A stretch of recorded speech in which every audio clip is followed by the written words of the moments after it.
Be nice. Be nice. You need to be nice. Don't be mean. Stop. That's enough.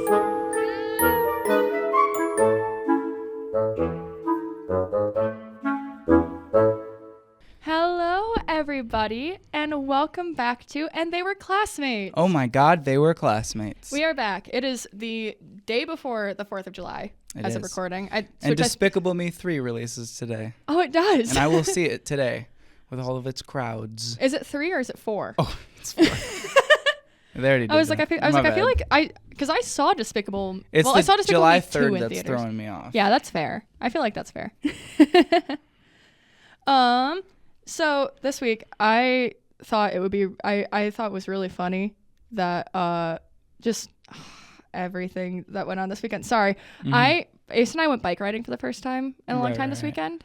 And I don't know if I told you this right after it happened, but Ace and I made it approximately 100 yards from my house before I completely ate shit. I'm talking, I was sprawled on the ground. He got off his bike and had to be like, "Are you like good?" Because we went down. There's a bike trail by my house that has to get onto the bike trail. You have to cross train tracks, and they have like a path to make it easy. But obviously, on either side of that path, it's just train tracks with the rocks around it. And I hit what I thought was a crack in the road, and it was not. It was actually a small sunken part. And so when I went into it, my wheel went to the left. Yeah. So I ended up just going, I made it halfway across the train tracks before I went over my handlebars as a 23-year-old woman. But, my first time back on a bike in 10 years. Right. And I immediately did that. And my boyfriend was like, Are you sure? Like, are you good? Do you want to go back to the house? I was like, I'm fine. I'm fine. Don't worry about it. Got to be rough and tumble if you're going to be out riding the streets, dude. We had an interesting thing this weekend where, we at a movie theater. I work at the movie theater at AMC theaters. Your last show time will be at like 10:30 or something, and then you'll lock doors at 11, and then it's cleaning and they have to sweep the theaters and stuff. They have to do a lot of shit until if our last show time was at 10:30. The ushers will be there until 2 a.m. Yeah, I was going to say at least 1. Yeah, just from the movie alone. And so, there were these kids waiting for their ride. They saw like an 8 o'clock showtime, and they were still waiting for their ride. It's summer vacation. They can have fun and play. At 1:30 a.m. I would not have been allowed to have fun and play that late. not without my dad being the parent that was assigned to be like, "Okay, guys, we're all going to go and see this late showing. My dad's going to go with us so he can drive all of us home because none of your parents want you to be out this late without an adult." Yeah. So it was a couple teenagers, and then we're all kind of like eyeing them down like the entire night. We're doing our closing task, and eventually me and who I was working concessions with, we were done. And so we were just talking to the manager, and he's like, "Yeah, I'm going to tell them like they have to get out at like 1:30 or 2 because that's when we're going." And so he does. And then the next day I wasn't there when they left, but I assume they left like on time or whatever. Yeah. And so then the next day someone sends a TikTok to our group chat, and those girls, they made a POV, they closed at 12 and we're stranded here at the theater at 3 a.m. And it's like, oh my God. Oh no. And so everyone in the group chat was like, "Is that what happened?" And everyone who worked was like, No, yeah. Like we talked to them at like 1 a.m. And so it's, from oh, this would look bad from corporate. There's that. But then it's also just like, why lie? And people in the comments are like, story time. Story time. We went to a movie and my parents didn't wake up when we tried to call them to come pick us up. What do you mean story time? That's right. That's the most that's not even like a story as a teenager, I feel like. Because I feel like, I don't know, at least like to me, that doesn't feel like a big deal, but I might be saying that because I'm 23.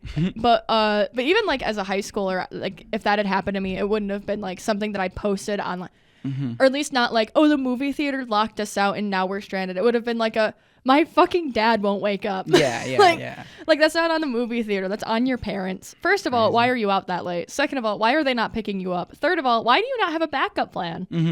Get an Uber. I feel like they were just kind of like like lying to their parents, like, oh yeah, like get us at like 2 a.m. Oh, I got out late, and they're just like charging their phone, watching TikTok, making TikToks. Oh yeah, probably on the plugs. Well, because you don't have to. If no one comes to pick them up, they don't have to go home yet. I get it. True. Yeah. When you become an adult and that happens, you just start bringing people back to your house. Like that was my dad told me that I had to stop staying out so late, and I was like, yeah, but I want to hang out with my friends. He was like, bring them here. Come here and hang out. And I was like, yeah, but everyone else here is like, I don't care what you go and find somewhere else in the house to just be away from I don't care. Don't be out that late. Right. But that was because I had a bad habit of coming home at 5 or 6 a.m. Oh my God. Because my friend Chance had an apartment. Oh. So right. I had a bad habit of just sitting up there, and most of us worked like second shift weird hours, so we were all able to stay up that late. Right. And it was COVID for part of it too, so that didn't help us any. So eventually, like, my dad was like, you need to stop coming home at like 4 a.m. I was like, why? And he was like, because it looks bad. And yeah. I was like, what do you mean? He was like, I'm not saying that your grandmother has said anything. And I was like, oh God. And she was like, but it doesn't look great that you're coming home at 4 a.m. without your boyfriend. And I was like, oh, that's grandma's issue. Okay. That's funny. Well, because she was also the kind of person that when I was growing up, if I had friends that were boys, they couldn't go up to my room. Of course. Because the neighborhood would talk. Oh my God. All of Nolynn next door, bleep that, habit. That's what we call her. There's multiple Barbs in my neighborhood. Yeah. So we just, out of habit, I'm like, yeah, first name, last name. No, but other than like Barb next door, we don't really know any of our neighbors. Well, I mean, I guess we know the neighbors on the other side, I think, are her kids or grandkids. Because I think if she doesn't own the building that she lives in, she's very close with the guy that she rents from. Because she's been there as long as I have. And I've been there 23 years. Right. But like, and I told my grandma, I was like, she's the only one that would talk, and she can't talk because she's raising her grandkids. And my grandma was like, yeah, but I don't want it. And I was like, whatever, Kathy. Yeah. I get it though. It's a different time and all that. I have like the older sibling thing with that, where growing up I could never have girls in my room, any of that. Oh yeah. And then especially even if I'm dating, like, of course. Oh yeah. Hell no. But then now my brother, because he's at the age where it was like strictly forbidden when I was and now he's like in the room, door closed, and you're yeah, like... exactly. I hate that. No, I remember my dad's never really been like a keep the door open guy, but that's because my house is like my house is so old that you can tell exactly where everyone is. So right. it was never that Ace and I could like sneak away. Like because even if we go upstairs. You go upstairs and you hear the because my house is 100 years old and everything in the house is original when it was built. We've just restored it over the years. Or painted over it in the case of the kitchen. I will kill my grandparents for that in the afterlife eventually because we have these like big beautiful like real wood door frames original to this house and they painted over the kitchen parts white because it's a kitchen so everything's painted white. But you can still see like the grain of the wood under it. So eventually, because the way that the house is going, it's gonna go from my grandma to like my dad. It's basically gonna be my house eventually. I've already planned on stripping those and trying to restore that and putting up because I want to put wallpaper up in there again too. Because when I was a kid, we had wallpaper, but when I turned like 12, my grandparents tore it down and painted it because it was easier for them to take care of when. My grandpa was in hospice. Right. That's why I don't fault them for like doing any. It's like, oh yeah, it is easier to paint over than it is to revarnish everything in the kitchen. It's like I get it. It was their house it's been their house since 1964. Right. So I can't complain too much. But I will complain that they bought a 5-bedroom house for $15,000 because that's insane. That's about how much I paid for my car. Right. Is that adjusted for inflation or? That is the price. That is the check that my grandma wrote. My grandma wrote a check for 15. Or my grandpa technically, but when they bought the house, they bought it for $15,000. It is a 5-bedroom house in the middle of town. Yeah. Like. Yeah. And now, at the time, it wasn't right across the street from the hospital, but like from a hospital, but it is now. Yeah. Which I don't know whether that makes the property more or less valuable. Yeah, because it's not. Because it's like easy access to a hospital, but is that like a perk? Yeah, and if it's like out of your network, it's like, okay. It's easy access to a hospital, but also you get to hear every time an ambulance leaves the ER. Yeah. because you also have to remember that I'm on the side of the building that the ER is on. Mm-hmm. So it's also great when I'm sitting out there, you know, sitting around a fire drinking with my friends at midnight, and all of a sudden we hear from across the street, "No! Oh no!" It's happened 3 times in the last 4 months. Because of like someone's dead or someone's dead or hurt or something. Like you just hear them being upset in the parking lot, and then you all have to decide, do we all go inside and leave someone to sit with that in the fire? Because we've all been drinking. None of us want to hear that. Mm-hmm. Or do we all deal with it? Right. Recently, the consensus has been turn the music a little higher and hope for the best. It is interesting because in their spot, they're like, oh, there are people, but it doesn't matter. Like, I'm going through it. But, like, you're the people that are there. And see, the thing is that I don't even think they realize. Because, you know, like, there's the whole parking lot between, like, and you're not thinking about anyone else. No. You're thinking, I'm out of the building. I'm outside. It's the middle of the night. You're not thinking that, oh, I'm in, like, a residential, like, I'm surrounded, like, there's houses everywhere. I can see a fire across the way because you can, like, the way where my fire pit is, you can, it's on the same road that the hospital's on. So we can like sit around the fire pit and just like people watch people going in and out of the hospital entrance, which is something that we do pretty frequently. I love people watching at the hospital. Totally. Well, yeah, because it's like, you know, people coming and going, because it's not just like an ER. So it's also people just going in for like regular testing, stuff like that. My dad's calling me. I'm sorry. It's okay. All right, we're back. Let's do it. What the fuck? 3, 2, 1. And we're back. My dad called and asked if and an eraser attacked me. Yeah, Nolynn got attacked right before we came back. But my dad has off this week because his factory shuts down for the week of the 4th to make it easier. And so he called me to see if I wanted to get lunch. And I felt really bad saying no because I love getting lunch with my dad. So I'll probably, we can't do it tomorrow because tomorrow's the 4th, but maybe Friday because he'll have off and Ace will be working, so I'll be at home bored. Shout out to my dad who doesn't listen to this podcast because he doesn't know what podcasts are. Love you, Dad. Love you, Dennis. No, where were we? I don't even know. We're talking about people watching at the hospital. Oh yeah, I was about to mention that I've not that hospital, but I've delivered Firehouse Subs catering to the hospital before. Not that hospital. I already said that. No, I love people watching at the hospital because it's not just like the patients come, like it is the patients coming and going, which is people from like all different kinds of people. But you also like, it's also a lot of the nurses because the nurses aren't allowed to park in the parking lot that's right by the front door. Like obviously that's all patient parking. All of the nurse parking is like behind the hospital and in like this other separate parking lot. Like it's all kind of annoying. So a lot of them, if they work where it would be more convenient for them to walk through the front door, they just park on like the road in front of my house because I'm on like a corner. So the road in front is, you're allowed to park there and it's right by, and it's closer than any of the nurse parking is if you can park close enough. So a lot of people like doing that. And they're also not allowed to smoke. Like nurses aren't allowed to smoke on hospital property. No one's allowed to smoke on hospital property. Sure. And apparently some of the offices just go for daily walks, like as a group. So there's constantly people coming and going. And you can just sit there. And if you're sitting on the porch, they don't realize you're there. They just talk.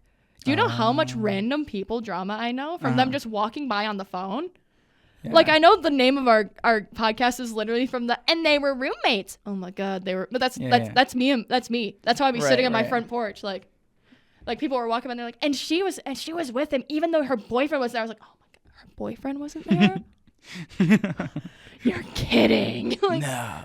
There's some people who I actually am able to keep up on the drama because there's one girl that she takes her smoke break every day at 1:15. I hope she listens to this and knows because I want her to update me because she sits on the corner by my house because there's like a bus stop there. So it's like a convenient spot for a lot of people to just sit on the hill right there.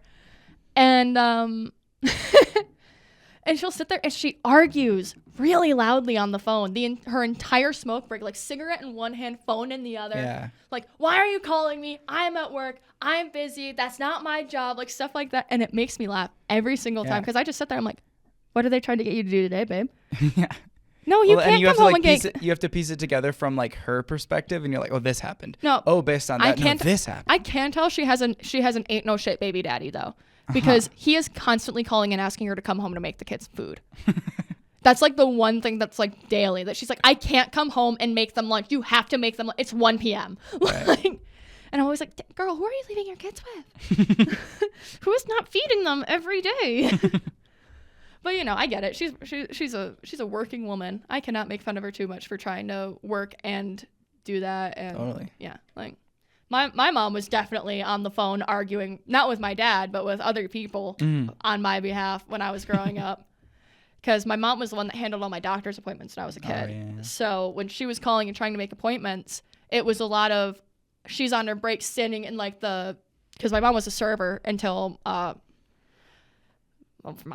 as long as I can remember, my mom has served in restaurants, and even or at least she did until she couldn't work anymore. And I can like picture her like in the back. I don't know because you've never worked in like a sit down restaurant. Nah. No. So a lot of sit down restaurants, not all of them, but most of them, part of the reason why their garbage can, like why their dumpster is attached and has a huge area like around it, is that it's also the smoking area. So like when you go to especially restaurants that have bars, it's more common because nowadays a lot of family restaurants don't let people officially have smoke breaks. Like when I worked at Cracker Barrel, we weren't allowed any smoke breaks because we didn't do breaks for servers. Right. And we didn't even do we only kind of did breaks for grill cooks. Like we didn't really do. You got your break when it was slow, and you got to go and sit in the break room. You know. So and it's not like an official like clock off, like 30-minute break. Yeah, no, it's just like the only time that you would clock out is if you were leaving the building, pretty much, or if you were like, I'm gonna clock out and eat for like an hour and a half. Don't talk to me. I'm not taking any tables. Like that. Just, you don't need to pay me. I'll be in the building if it gets busy. Leave me alone. Because that was what I did during doubles. Yeah. But because there's like that smoking area back there, I remember there were times that like my dad would be like pulling up to drop me off for swap, because when I was a kid, I only spent Sundays with my mom because she worked pretty much every other day of the week. And I was busy because I was one of those kids that was like, I'm going to do karate and theater and be in choir and learn a band instrument. And like, I was one of those kids. So my dad was like, I was so busy during the week that I spent Sundays with my mom because she usually worked days and I went to church. So I would go to church and then me and my dad would go out for lunch. And then I would hang out at that restaurant in my mom's section until she was done, usually around 1. So it worked out really well. But it did mean that there were multiple times where we would be like pulling up and, you know, we could see that my mom was sitting back there like smoking like during her break or whatever. And that wasn't like a surprise. Like I knew my parents smoked growing up because I know some people try to hide it. Yeah. But what wasn't a surprise was hearing her on the phone going, I don't give a fuck what availability you have. I can't get in there on any other. Because she was arguing over the phone with a nurse to try and get me in that week because there was, I don't remember, I had something that was going on that she wanted me in for. But like, I just remember that vividly, just hearing my mom arguing with nurses over the phone to try and get me a better appointment. Because she was like, I don't care what your availability is. I can't be there at that point. Because I kept trying to offer her like noon. And she was like, I can't leave work and go pick up my daughter and get over there and get back. Because she's like, I work, because at this point she was working at Famous Dave's. And at Famous Dave's, if I remember correctly, when I was growing up, was open like 11 to midnight. Wow. Yeah. So she couldn't leave for an appointment at noon if she was opening at 11. And my mom loves opening. If she's in a restaurant, she loves opening. Sure. I'm the same. Depending on the restaurant, I'm the same way. Because I hated opening Cracker Barrel. I tried it once and it was so like, because there's so much, it's so busy as a breakfast place compared to when I worked at Red Robin. I loved opening Red Robin. Besides the fact that I could always tell when it was opening, because do you know that song? There's a song, I know it from Waitress. I think it's also like from something else, but it's a opening up, letting the day. Nope, I got nothing. It's a pretty like, it's just them opening the like cafe they work or the diner they work in, whatever. That played every day at 10 a.m. when we opened. And every night when we closed, closing time played. Yeah. So I could always tell when I needed to unlock the doors and open the doors. The only thing that I didn't like about opening at Red Robin, because it was really easy, because I was opening as a host usually. So I would show up like 20 or 30 minutes before my shift started, you know, coffee and bagel in hand. Knock on the back door, clock in, and then I would just walk around, turn on all, because at Red Robin you had to turn on all the TVs, and then at our Red Robin on all of the tables we had these little things, Ziosks. You have to put a battery in every single one of them every day because they charge overnight. Right. But that technically wasn't my job. Technically each server was supposed to set up their own section. Right. But they never did? But Or I what? did it. I did it. Oh, you just did it. Yeah, well, because technically, it was one of those things where it was technically the server's job, but they asked the host to do it enough times that now everyone thought it was the host's job. Yeah. You know? And just, yeah. Like, And to the point that and then they're training new hosts, and they're like... That was how I got trained into hosting, was that I had to Exactly. do that. And then I looked into, like, the papers. I was like, in my training, it says that's not part of my job, actually. And they were like, sucks.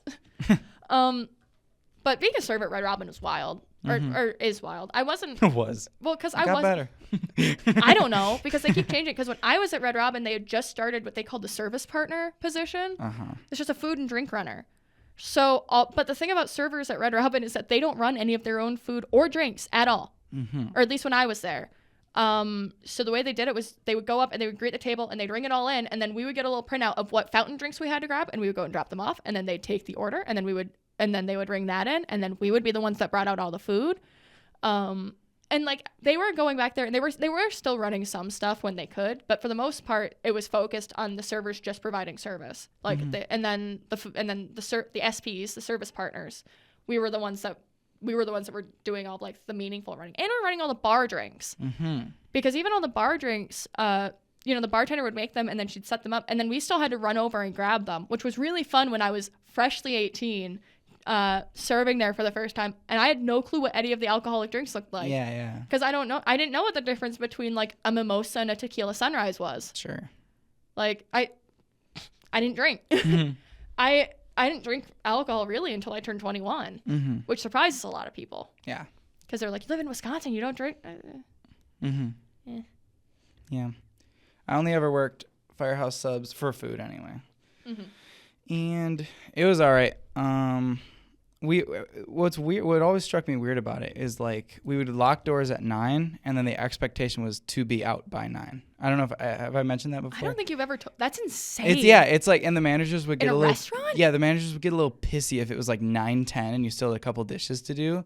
They'd get like all grumpy. They would like count their drawers at 8:30 and everything, and then beg the people to like pay with card if they. I got if they written brought up out for cash. counting the drawers. I would have gotten written up for counting the drawers before our doors were locked. Yeah, like no. I was like, that's insane. It's really weird, and it's probably to like save payroll or whatever. I mean, but that's also you're just compromising your last hour of service. That's all you're doing. Yeah, literally. Oh, Just yeah. close When an hour people would earlier. walk in past 8, we would all roll our eyes, like not towards the customer, yeah. of course, but we'd get pissy. Well, yeah, and it's not, and the worst part is that I know that you guys weren't thinking, oh, it's because this you're like, oh, we had to put everything away out, like we didn't even have an option. Yeah, well, I don't know. Like kind of like a 50-50, I guess. Yeah. Where it's like, well, because I know that was always my thing. Because for the last year I worked at Cracker Barrel, I worked exclusively closing shifts pretty much. Because I became like the weekend closing shift lead. And I remember I would feel so bad. I'd be really annoyed when people came in like the hour before close, because first of all, I don't want to serve them. Yeah. But the other half, I felt bad because like we didn't have anything. Like they come in, they'd be like, oh, can I get like this? And I'd be like, oh, we tossed that like 20 minutes ago. Yeah. Like, my bad. We haven't had anyone come in here for an hour, so we thought we could close. My bad. But like that's what I mean, where it's like you're kind of stuck between that, like, ugh, like no one people be here. Yeah. You can also recognize that part of the reason why they're about to be pissy is because your company policies are about to bite them in the ass. Yeah. And it's like, if it was my choice, I guess we didn't put anything like away like that, but it was weird. And like, and like the line would be like all clean at like 8 to 8:30, and you'd have to like be very careful and cut the bread like on a sheet of, Firehouse paper. Yeah. That just really feels like you had to put. You're making it so much more difficult when you could just put like all the foil around the toaster. It was insane. Well, because I also feel like if you wanted so badly to be guaranteed out by 9, why not just close at 8 or 8:30? Because you're basically doing that already. Yeah. So you might as well just lock the doors at the same time, and then you don't have that last customer coming in to piss you off. Like I don't know. I don't get it. It was weird. Yeah. Very weird. And like I said, like if it was like 9:10 and you had like a few dishes left, they're just like, really like, oh, you felt like you really should have had this done at 8:45. That's so insane. Like, because at Cracker Barrel, we were like, we closed at 10 and we're out by 11. Yeah. Whoa! Yeah. Like it was a huge thing, especially for me, like as the person that was the manager. Because the thing that sucked about being like I wasn't the manager, I was a shift, whatever. You were the general manager. It felt like it sometimes. No, but the thing about like closing at Cracker Barrel is that you can't like, when you're counting the drawers, the way that Cracker Barrel policy works is that you have to, because we have 3 drawers up front, at least at my Cracker Barrel. So you would have to grab all 3 drawers, cash all of them out, bring them to the, technically you're supposed to bring them to the manager's office, double lock the doors because we had one door that locked on, we had one automatic lock and one manual lock. And then you would count all the money and you wouldn't open the door until all of the money was in the safe. Right. Like your deposit was in the upper part, because we had a separated safe that had the upper part and the upper timed safe and the lower like main safe. And so we had like a special thing to just put the deposit into. So it was like once the deposit had to be in there in the safe, and the safe had to be closed and locked. The safe could not be opened with anyone that was not a member of the management team in the room, which was a rule that we broke frequently. Not me specifically, but let me rephrase. I didn't break that rule, but I was the reason why other managers broke that rule a lot before I became a shift lead. Just because you'd be in there to like talk or yeah. I'd just be in there and they'd be like, oh, I have to go and grab ones for up front. Give me 1 second. They'd go and lock the door and still be talking to me while they're opening it. And they'd be like, don't tell anyone you were in here. Sorry, but it was on camera. So, because there was a camera in the manager's office pointing at the safe. So I don't know why they thought they were getting away with it.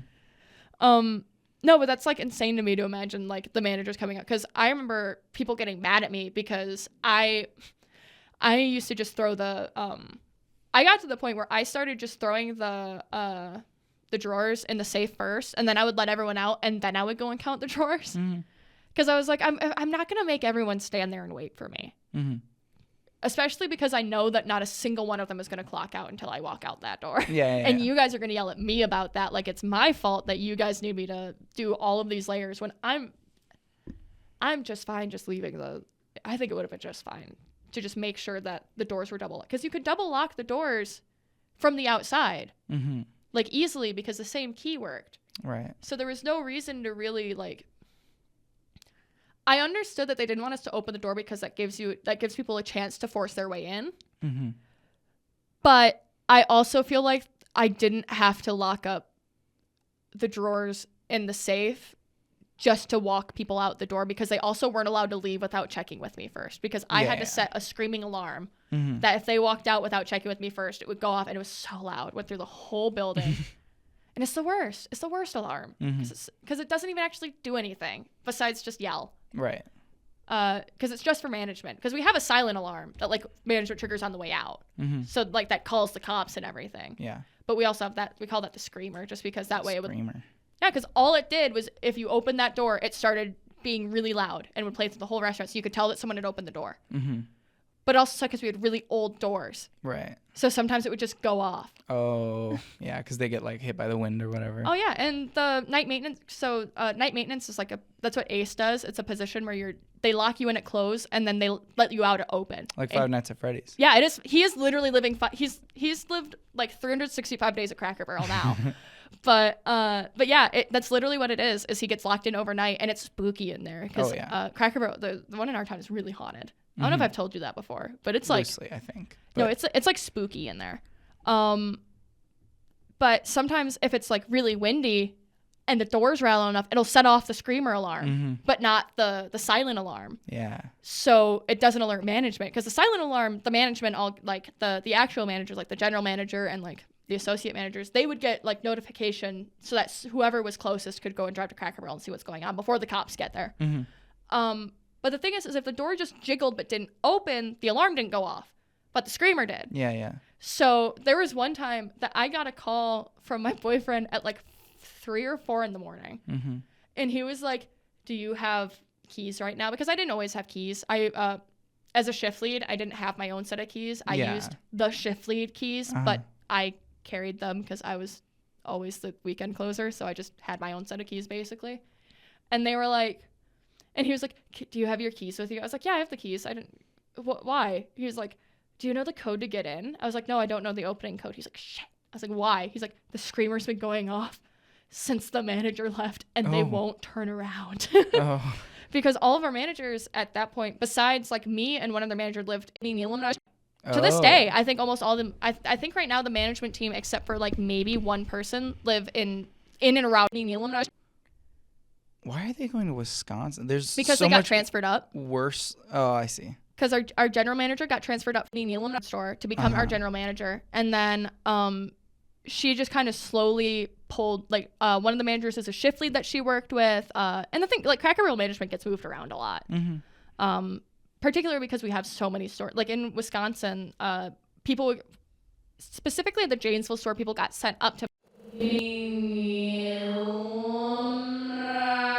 That's So the it's like- Gamerco, New Mexico store. Yeah, actually. the Gamerco, New Mexico store, where they go to Albuquerque and Phoenix, and no, that's Arizona. Shit. But they go to Arizona anyway. Yeah, they and do it's go to Arizona. Really weird. Yeah, it's like how just have it. I just rattle things off. It's okay. It'd be like that. That's why we pay you the big bucks out of our beautiful YouTube commission money, of which we make so much. Patreon coming soon. I hope. You want to do a bonus episode? Not today, but like Maybe someday we do a. Just we could open up a coffee or something. What do you guys want? What do you guys want? You're our listeners. I know Gamerco, New Mexico, because I was on Steam and I didn't want to like put my actual city in there, so I searched like gamer, and it was like Gamerco, New Mexico, and I'm like, fuck it, that's where I'm from. I used to put I don't even remember what I used to put. There was a Hell, Michigan was my go-to. But I feel like that's like every edgy kid's go-to is Hell, Michigan. Hell, Michigan. I also did Faggot Hill, UK. Because that one makes me laugh. Yeah. I'm a big fan of was it Chevy Chase, Washington? There's like a city called Chevy Chase, but it's like not Chevy Chase. It's not based after the actor, I don't think. Like it's somehow separate. That's so funny. Yeah. That's genuinely so funny. And maybe the actor like picked his stage name because of it. I don't exactly remember, but there's a city called Chevy Chase. That's unfortunate considering who Chevy Chase is as a human being. There was someone who, for the listeners at home, we took a pop culture and the media class this last semester, and someone did write their final project about Chevy Chase being an asshole and how that actually served Community's plot, which I thought was really cool. I really liked that. Their presentation was so funny though, because they were just going like, and yeah, he's just an asshole. He's kind of racist. Nobody really likes him, and yeah, he's just kind of a bad dude. And like I can tell like their paper was like whatever, but like the presentation was just like I don't know what else to say. It's really hard to talk about something like that for a long time. Yeah. Well, because the way that for the viewers at home, the way that project worked out was that we had a choice of either giving a presentation, which Nolynn and I picked, doing like a front of class presentation. Or you could do like, what was it, gallery style? She called it gallery style, gallery style. Yeah, art gallery style, where it was just like stations that people could walk around, and you would just chat with people about what it was. You just make your encampment on the side of the room. Yeah. And then people would walk kind of clockwise. Yeah, people would try to walk around, but it was also kind of hard because you also, like, all the presentations were different lengths. Yeah. So it was just kind of whoever was next. And she would really try to make sure everyone got to everyone, but it's like, it was hard. I get it though. Like I think that the way that she handled it was the best way to handle that kind of final project, what she wanted it to be. I really liked it, but I might be biased because I got 100%. So I don't remember if it was 100. It was a high grade on the presentation, and then on the essay or like the like deliverable or whatever, not a good grade at all. Well, I think I made a video about the 2024 Mean Girls versus the Broadway version versus 2004, and it was like a 7-minute video. It was really good, and everyone loved it. And then I got really good grades on that. And then I'm like, okay, so maybe this works as like the thing. And she's like, no, you didn't analyze this. But then my final grade was still like a B in the class. So I'm like, I'm fine. Even though you missed that entire I missed the first like exam. Yeah, we had criticism practice. Criticism number 1. Yeah, our full, because remember all of our mini projects were mini criticisms. So that was our criticism practice 1. Criticism 1. Because it was a rhetoric class. Yeah. So we were just practicing different forms of rhetoric, and we got to pick which form to like really dive into. And one day I looked at Nolynn, I was like, oh, what'd you do your project on? And she was like, what? I'm like, nothing yet. Yeah, she's like, still planning on doing it a little late. I'll take the 40% off or whatever. And then we reread the syllabus. Yeah. And we found out that after a certain amount of days, the top grade what was the top grade that you could have gotten on this? 59 or a 50. Yeah. And then it's not like, then it's not worth doing, because like points are still points at the end of the day. Then I just never got around to it, and I kind of felt embarrassed to like go up to her and be like, if I do my criticism once, so it's like I deserve the 0. You were like, you know what? I earned that L, Yeah. actually. But somehow I still had like an 85 in the class. So like she tried to hurt me all she could, but that's all I need. Well, I think she wasn't that worried about it because with the mini criticisms you were turning, she could tell you were still learning the material. Mm-hmm. So I think she didn't want to dog you too much for it when she could tell that it wasn't that you were ignoring it and also blowing off the class, if that makes sense. Sure. Like, I think if you had also been blowing off the class, she might have been a little more harsh on it. But I think I think you and I were the two people that had some of the best attendance in that course, which is surprising. Mm-hmm. I was late, but she was fine with that. Yeah, and you were never more than like 5 minutes late. No, I think the latest I think I was 10 minutes late one day. And even then, that was a day that she happened to accidentally start late, so I don't think she even noticed. Right. But I also have a bad habit of like, I don't know, I always end up being like, not teacher's pet, because I don't like brown nose at all. Or at least not like actively. But teachers just like me. Teacher's favorite, yeah. Yeah, I just end up, except for my 4th grade teacher. My 4th grade teacher hated me for no reason. Yeah. I still think about it to this day. Because I don't know why she disliked me so much. Yeah. And it made me really upset because I think the reason why she disliked me so much was that I had some weird. This is gonna sound weird. I was kind of similar to her daughter, but she loves her daughter. Mm-hmm. I think it just kind of threw her off. It's just like clashed, like. Yeah, I think it was like, but I don't know because I was also again in 4th grade. You're trying so hard to be my daughter. You'll never be my daughter. And I was like, I just want to draw an eye. Because that was the thing, was like her daughter, like her whole space was, if I remember correctly, because I'm 23. Nice remote. I don't know how that ended up in my hand. It's just here. No, but her whole like, the corner of the room that like she could decorate with her stuff because it was like her desk with like back in the days when there was still like when I was in elementary school, all of the rooms were set up that all the teachers had a desk here, and then they had the big TV cart here that made up like a small because they had a big CRT TV on there because I'm old. Yeah. And I went to a poor school, so we didn't get smartboards until I was in 5th grade. Mm-hmm. 5th grade was the first year that we all had, and I remember because they had to keep dragging us in. Like for all of 4th grade, every couple of weeks they would bring us in to give us another smartboard lesson because they just needed to teach us how to use them because touchscreens weren't even a thing yet. Yeah. Because this was like 2008. Mm-hmm. Smartboards were weird because like they did try to get like the students in on them, but then eventually it kind of just became like a teacher only thing. Yeah, it was like come up and like write your thing, and then eventually it was when just for teachers. I remember when they first introduced smartboards, and my 5th grade teacher, who was a former military school teacher, but he was one of the like sweetest men I've ever like had as a teacher. Mm-hmm. I think he's teaching somewhere else now, but I saw him like in the news recently, and I was like, oh, good. He had a whole bunch of smartboard games, like just like that we would learn from, like because he had I don't know what they're actually called. I think that this is like a brand name, like the koosh ball. Do you know what I say that? Yeah, like the ones that are just like the little like the little rubber ball in the center that has all the like the play silent speedball with it. Yeah, because you could throw a koosh ball at the smartboard. Really? And it would tap? Wow. Because the rubber center would hit it, but it also would tap it light enough that it wouldn't damage the board because we're 5th graders. Yeah. So we used to do a bunch of games that were like based off of like, oh, you have to like throw and hit. Like I remember specifically we had a math game that it was ladybugs on the vine, and you had to like get the right answer. Like it was like, oh, here's like two ladybugs up here. Pick which baby is theirs by like adding it to the sign that's in their nest. And it's like because it was very similar to birds because when you're doing kids projects, bugs and birds become the same thing. Sure. But they wanted to do ladybugs because circles in their nests. Yeah, because I think it's because my teacher was not an artistically gifted man, and it's way easier to make circle, circle, circle, circle than it is to try and find like an image of a baby bird to put, Yeah. that also won't distract the kids. Mm-hmm. So, because the way that they did it was it wasn't actually nests. It was like they have to go back to their like burrow or like whatever. But it was very much like, but it's not how ladybugs work. Is what I meant in like terms of like treating it like birds, and that like birds and bugs become the same thing when you're teaching kids. Like, because no, we're not gonna like. The fact that ladybugs lay hundreds of eggs at once is not going to help out the fact that right now they want me to do 5 times 5. Mm-hmm. Like that doesn't matter. but it's one of those things that like it stuck with me, and I really get why smartboards are a thing, or at least were at the younger level. The older I got, the less I understood why we still had them. Yeah, definitely.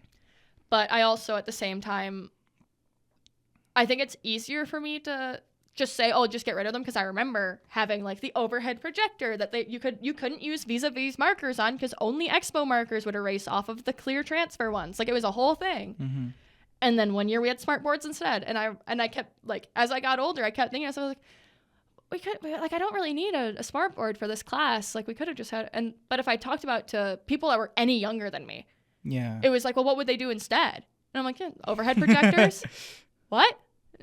It makes me feel old. Dude, we had smartboard. I did smartboard in kindergarten. Yeah. Well, yeah, because I was in 5th grade, so and, that makes sense. But then when they built a new school, it's like if someone's doing their homework, they could find us. They built a new school in our area for. No, I definitely shouldn't say that. But like a middle school kind of. Yeah. No, I remember. And so because they built this whole new school, they had like flat screens in every room with Apple TVs in every room. I remember because the way that the middle schools here, because the way the middle schools are here is because there's 3 middle schools, we beef with your hometown instead. Sure. Because it's easier than trying to find like, well, I guess like my middle school, and believe this out, being alumni, they like beefed really heavily. But then there was the 3rd school, the one that my boyfriend went to, and he like they were just kind of there. Yeah. So it kind of turned into like those 2 middle schools beefed heavy at every meet, but then we also all beefed with your hometown. Sure. Because that's just a classic thing. Yeah. Like that's like you gotta have the town-to-town rivalry. Well, because it used to be when each of us only had one high school, we were the rivalry. Yeah. That's why like even to this day your hometown and my hometown's football games are all prefaced with all of the traditions that started when we were head-to-head rivals. Mm-hmm. And now a lot of those traditions are the same ones that like my high schools follow. Right. Because like we have, in my hometown, we have the tradition of the rock. Mm-hmm. I'm sure I don't know if you've heard about it at all, but it's because our football field is named after a really famous rock like nearby us. Dwayne the Rock. It's named after Dwayne the Rock. Yeah, Dwayne the Rock. Yeah, Dwayne the Rock Johnson Field. No, but because of that, we have a rock like from that area that just has painted alumni, and the person who wins the home game, like or whatever, because we flip flop who it technically, because we share a football field, we flip flop over whose home game it is, but whoever wins gets to take the rock for the year. Right. But then between your town and my town, we have the axe, which is the same thing. I don't even know about this. Do you go to football games? No. That's why. I had to go to every single football game. I was in band. I was also in band, but I didn't know about any of this. Well, I paid attention to the football games because I was in the low brass section. So I was up there with all the guys that actually taught. I learned football my freshman year of high school, learning from a senior that played the tuba. Mm-hmm. And I remember because I asked him to the homecoming dance, and then he blocked me on Facebook and didn't talk to me. Yikes. Which I was really upset about, because I even told him I wanted to go as friends. Yeah, of course. Because I was like, we sat next to each other all of band camp. You're like one of the only people I know. Like, I was like, I'd like to go to homecoming with like a guy. I don't have any guy friends. Would you like to go with me? And he was like, that makes me kind of uncomfortable. And then he blocked me. Yikes. I think he unblocked me like my sophomore, junior year though, and then like sent me a friend request. It was like, I'm sorry. That was weird of me. Yeah, he was like, my bad. And I was like, he was like, I had a girlfriend and she told me that it was weird and that I was gross for doing that. And I was like, okay, that I get why you reacted like that then. Like that happens. But it's also just, guys that play tuba derogatory, I fear.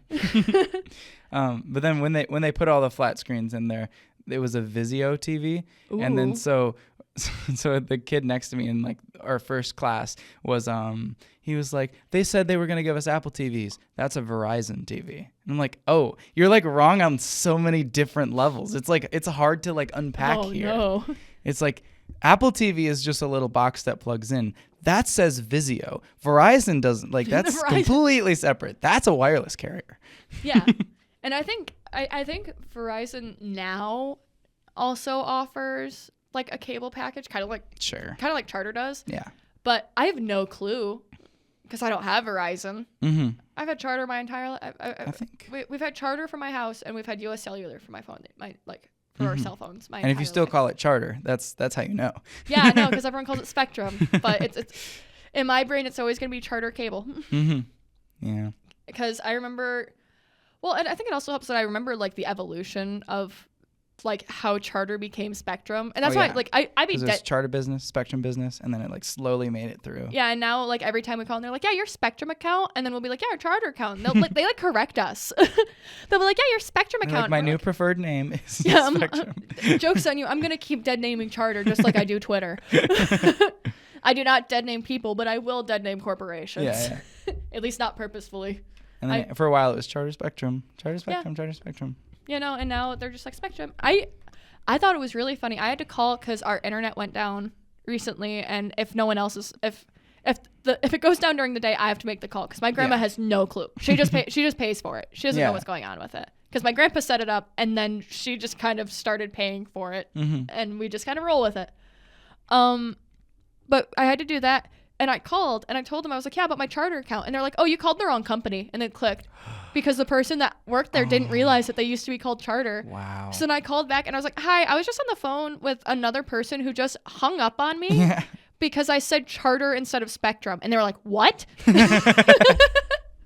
So I'm sorry to whatever intern at Charter I got fired. But maybe don't hang up on people because they say not the company you're expecting. Yeah, because also I could, like, what if I just accidentally said DirecTV instead of Charter? Right. Like, that's like all you had to do was be like, oh, like you're on the phone with Spectrum, and be like, oh, okay, yeah, that's what I meant. Like when people pull up to the AMC with the Fandango gift card, and I have to go, well, we can't accept that here, and they're like, oh, well then why do I have it? I'm like, you can still buy tickets on Fandango using the gift card. You just can't. I just can't swipe it in my machine. You wouldn't use an Apple gift card on Amazon to buy like AirPods. Like, that used to piss me off when I was at Cracker Barrel. I was working up at the register because we have our own. We had our gift cards that you had to run as debit, but we also were part of so many like bundle gift cards, and all of them are different. Some of them you run as debit, some of them you run as credit. Oh. But it's usually pretty easy to tell because it usually says on the card. The problem is that people don't look at their card. They swipe it and they press debit and they get mad at me. Like I'm supposed to know exactly which card they have. Yeah. And it would also be frustrating because they would like swipe it and they'd be like, can you check how much is on here? And I'd swipe it because it'd be like a $25 gift card. I'd check and be like, oh, you have like $20 and whatever cents on it. And they'd be like, oh, I never spent that. And I'll be like, I don't know what to tell you. They'd be like, I never used this card. Apparently you did. Yeah. Like, I don't. They'd be like, well, are you going to do anything for me? You can call corporate. Yeah. I can't do anything for you here. Oh, let me load the money onto it. Well, because like I could load more money onto it, but I can't load money on it without them handing me money. I don't have a way. Like, and even like, and we can't reload cards. Like at the store, we can't reload cards. We can load them the first time and we can empty them. Right. That's it. And if you want sometimes if people wanted, like they had like 4 or 5 gift cards that were like a couple bucks each and they wanted to bring it down to 1 so they could make 1 purchase, we could do that. But doing that was a process because you had to open another gift card and just swipe all of the remaining balance of those gift cards into it. Like, so it was like a whole process. Yeah. And I'd be like, yes, you have to call corporate. And they'd be like, well, why can't you just load it on my card? And I would explain that to them. And they'd be like, well, I don't understand why you can't just do that. And I'm like, do you have another gift card to hand me? Right. Because otherwise I'm just transferring the same funds over. Like, I don't know what you want. And you're Your paying new for a new gift card card. has $20.78, like the old one. Well, no, because the thing is that they'd have to pay for the card.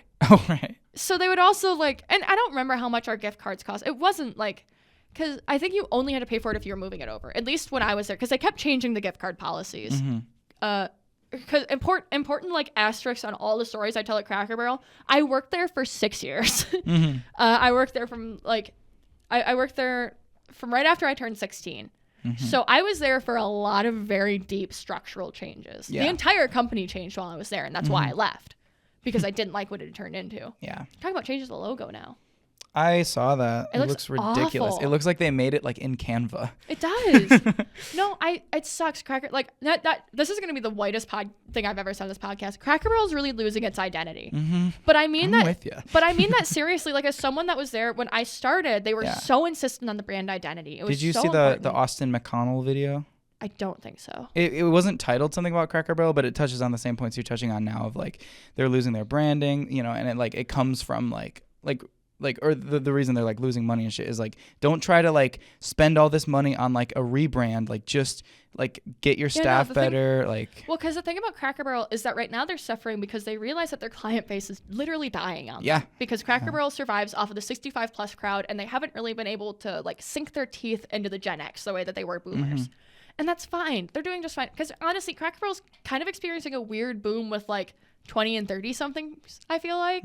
At least like in like a joke way where people are like, yeah, I want to go to Cracker Barrel as like a joke, and then they go and they're like, oh, I just keep going to Cracker Barrel. Like kind of like people do with I had a restaurant in mind and now I lost it. Denny's. Like I feel like a lot of people are like, yeah, I want to go to Denny's because it's like, you know, like you go to Denny's in the middle of the night, but then you also just end up going there regularly because you're kind of like, I want like this specific pancake, you know? But last time I was craving chicken tenders, I tried Denny's and they did not deliver. I just wanted like cheap, like corner deli, like chicken tenders, and Denny's was not it. No, I love their French toast though. That's what I get. No, but the thing about Cracker Barrel is that when I started there, it was so heavily on the brand identity was that you going to Cracker Barrel was coming home. That's why we have the front porch. That was why like we were all all of us were at this point the dress code was still you had to have a button down. It wasn't even a polo. It had to be a full button down. It couldn't have a pocket on the front. And it had to be either like I don't remember what it's called, but the like short sleeved or long sleeve button down. And you had to have like slacks. You couldn't wear jeans. And your shoes had to be black because you had to look like you were wearing your Sunday best. Right. Because you had to look like company was coming over. And you were supposed to greet them warmly. You were supposed to invite them to come sit by. Like it was a whole thing. We even went through there are 7 things that are on every single Cracker Barrel mantelpiece to make it seem like home. Like it's a whole thing. Yeah. But then as time has gone on, I watched as the branding like slowly started going away. And I was like, so we're not encouraging people to sit on the front porch anymore? Okay, that's fair. I mean, it's COVID. We're not, okay. Like it was just a lot of like moving towards like, it was taking a lot of stuff that made us away. Yeah. And made us a lot more like just like another American food chain. Because it's not even really like, I mean, Cracker Barrel is Southern comfort food still. Significantly less so than it was. Yeah. Because it's they keep taking like, and it doesn't help that like every time they take something off the menu that they're like, no one orders it. We lose 4 more regulars for people that were coming. Yeah. Like, so they're losing what little brand identity they have. Because they're trying to latch onto a younger market, but that younger market doesn't want that. They want the old Cracker Barrel. Right. Because they associate, I want to go to Cracker Barrel because it's like when I went with my grandma, and then they go, and it's completely different now. Yeah. It serves alcohol. They have a different menu. They don't have, like, their breakfasts are all different. They got rid of most of their breakfasts and turned it into a build-your-own breakfast. Like, it's all stuff that, like, on paper and as when you're in like a corporate setting is fine. Like I'm sure all the execs are looking at money on paper. Thing by thing, like just this little thing. It's like, we'll do this. This would be a new policy. Yeah, but I found my like gradually. Yeah, but I found my training materials like right after I left, and I just my mic slipped. No, you're good. No, but I found my training materials like from when I first trained in. When I was clearing out my training materials from being a trainer, and I thought the difference was so insane because when I started as a server, I had 4 days of online training, 3 days of shadowing, and I requested a 4th. And I had you had to do 1 day where you were just in the window, like learning how to set up food. Like it was a whole thing. And they've cut that down to like, I think it's 3 days of online training that isn't even like, I mean, it is Cracker Barrel specific, but it's not in the same way that it used to be, if that makes sense. Because like when I started, it was welcome to Cracker Barrel. Here is our specific like software that everything is branded Cracker Barrel. Everything is specific, whatever. But now it's like a mix where some of it's Cracker Barrel, but some of it's like weirdly like it's very much more general. Like it's loosely referring to like this could be any restaurant could use this. Some of it, yeah. And it's like half and half now where it's. But it's just weird. Like you can tell that they're not making all of their own stuff anymore. They're like borrowing some, which is fine. But it's also like, it's just like a symptom. You know what I mean? And like, and they got rid of the day where you just stand in the window and learn because a big thing at like serving at Cracker Barrel is learning plate appearance because you set up so much. And it's like, we didn't have a day where a trainee was going and just doing that in the window all day. Because that was the idea was you would go and you would work in the window for 4 hours so that you'd be working with your trainer and you would just be setting up all the trays so you knew what they would all look like before they went out. And then they would wonder why all of these people would come out of training and they wouldn't know how to set up half the plates. They wouldn't know where stuff was. They wouldn't know, and I'm like, yes, because you guys took all that out of training. Yeah. You guys were like, oh, everyone knows that. Yeah, it's because we trained them. And now you're not training them. And now and because we have restaurant turnover, because, restaurants have the highest turnover of any industry, no one knows anymore. Right. And none of the managers knew either, because I was the one. When I left, there were 2 managers that had worked there longer than me. And neither of them were the general manager. Both of them have since left. Right. Yeah. And so now it's fully nothing is based on like the good old days. Like everyone there started working there within the last. Everyone, as far as I know, everyone on the management team started working there in the last 5 years, which I think is insane. Yeah. Because Cracker Barrel also used to prioritize upward mobility. It used to be that you could be any position and you could work and you could cross train and you would work your way up and you could become a manager. That was what shift lead was it was a step on the way to management. But then they kind of changed that, and now they do a lot of exterior onboarding, which doesn't work out very well. No. Like, because I had a general manager that they had scouted once. They found the best, I'm guessing. Based on your facial expression, they found the best of the best I have ever had. Nothing was ever ordered on time. He couldn't do anything. He couldn't help out anywhere. Yeah. Like, in any meaningful capacity. He could be there and say he was helping, but it took him to watch over and be like, well, it wasn't even that. It took him twice as long to do anything because he wasn't trained in any of it. Yeah. Because he was already a manager. So they taught him the Cracker Barrel recipes and stuff like that, but they didn't bother actually teaching him how to run a shift. Yeah. Which they should have, because he didn't have he had brewery management experience, which is an entirely separate thing. Yeah. Yeah, coming from he worked at a brewery in Tennessee. Or something like that. And then he got scouted, and then he became the general manager of our Cracker Barrel. And I was like, okay. And I gave him the benefit of the doubt, because I gave him, but he was so bad that the district manager came in and fired him personally. Wow. And I've never seen that happen before or since. Yeah. Because usually when that kind of thing happens, they just kind of do it quietly, and then we just kind of hear, oh, the manager's leaving at the end of the month, and we're kind of like, oh, whatever.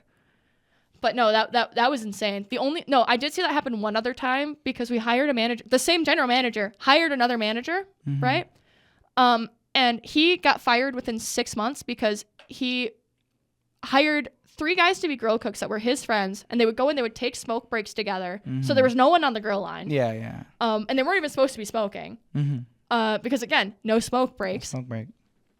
And then he was rude to guests. He didn't care to keep anything clean. He messed up the drawers multiple times. And then the nail in the coffin was he started... so Cracker Barrel had a rule where you couldn't be friends on social media with managers, right? You couldn't hang out with them outside of work. You had to have that separation. Unless you were a shift lead. Shift leads were kind of that in between. But he was sending friend requests to people, which wouldn't have been as bad if they weren't all teenage girls. Yeah. So it was one of those things where it started bad and it just kept getting worse, to the point the DM came in the middle of shift and told him to leave. Yeah. Wasn't even we need to talk, and then he came out and was like, oh, I need to, I'm going to be gone at the end of the month, it was with the general manager. No, it was he came in, he was like, you need to leave. Right. You have to go. You can't be here. I always feel like I have a quicker sense of something's up than most people. Yeah. Or at least, I don't know, maybe other people know something's up, but they're not going to make the expression or the body language. But I feel like I can tell instantly when something is about to happen. Yeah. Almost 5 to 10 seconds earlier than most people are. You remember in podcasting when the guy was stalking that girl? Yeah. And in our podcasting class, there was an incident where there was a girl in our class who was being followed by another student, and he showed up in our class, which he was not in, and was then surprised that he got called out for it. Yeah. Which I think was insane. He seemed so offended that he couldn't be in the class that he wasn't in when he was visibly making another student uncomfortable. Yeah.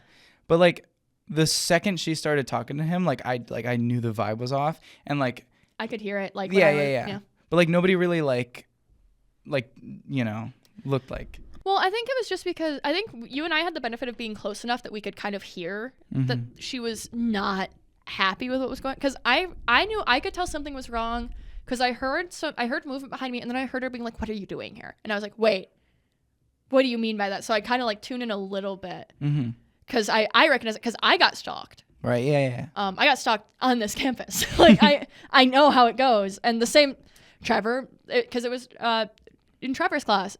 Trevor was the one that helped me. So that was why when it happened and like afterwards I told you, I was like, yeah, he's like the best person for that to have happened to. Yeah. Like, so like I recognized that and like, but I also recognized that I couldn't just like whip around and be like, sure, what are you doing here? Cause I don't know what's going on. Like, cause I assumed I was being paranoid. Yeah. Cause I was like, oh, like I'm assuming because of the experience I had, and then it escalated. Yeah. And I was It like, oh, escalated it fast. is. Yeah. She like popped off on him, and then he started talking back. That's the way to Trevor do was it. like, what's going on? No, that's the way to do it. I think she handled it the best way she could have. Totally. Because as soon as she realized that he wasn't going to leave her alone, she stood up in the middle of our class and she went, "You need to get out of here." Like she brought it to everyone's attention. Trevor went over there immediately and started handling it, which was also really nice because I thought it was great that he didn't bother trying to shush and he didn't bother trying to do anything else. He went over there and went, "Who are you? Why are you in my class? Yeah. You're not in this class." Like, and I was. It was a master class of handling a disaster, realistically, like as a professor. And but I really respect Trevor a lot. Totally. And I'm not just saying that because we could arguably call him a producer of this podcast. He's our producer. He is our producer at this point. We just start crediting him. Trevor, we're gonna put this on your. He gets a 33% of the Patreon. Yeah, we're gonna. we need to put that on his IMDb page. And they were classmates. Yeah, Producer. and yeah, dude, I think having a producer credit would go hard. Yeah, totally. It could go with all of his. He has like a wide range on there. He produced. I was gonna say the name of the longest running podcast on this campus. Yeah, the longest running podcast on this campus. As we put up a sign. We did. There's a QR code out there. Yeah, there's a there's a QR code right outside of our recording space that now says like click here to listen to And They Were Classmates. Technically this campus's longest running podcast. Because it is, but it's like, is that so hard? I mean, see, the best way to be the best way to be the oldest is to do it first. So. Totally. But technically, if one of the podcasts that recorded at like before us at like 9 a.m. In the semester, if they were still going, we'd be wrong. Damn. So watch out for that. But I don't think any of them are still going. I wouldn't know. So. I'm just making a guess.